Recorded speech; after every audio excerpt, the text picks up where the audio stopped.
Okay, so I'm going to move on to supplements.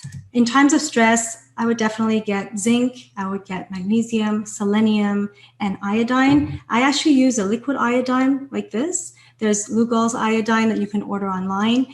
And one thing I want to mention is because of certain chemicals in our water and in our food, like chlorine, fluoride, and bromine, these chemicals are very much similar to iodine. If you look at the periodic table, they're on the same column. So it competes with the receptors on your thyroid, so that sometimes if you have too much of these chemicals, you won't be able to absorb enough iodine.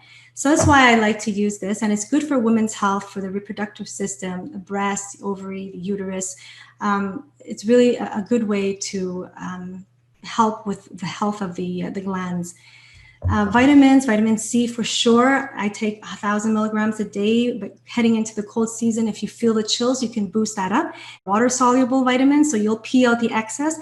Worst case, you'll get some blue stool if you have too much vitamin C, but very rarely do people actually have too much anyways, unless you're going up to 20,000 milligrams a day, and then you'll start getting like burning in the stomach and various symptoms.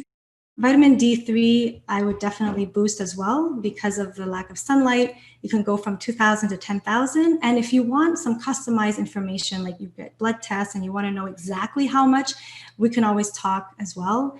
And vitamin K2 is something that I recommend when someone takes vitamin D, because D3 actually helps the absorption of calcium into the blood.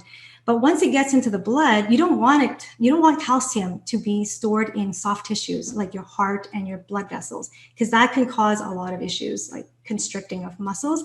So you want to offset that with vitamin K2. K2 will bring the excess calcium into the bones and the teeth where it actually belongs.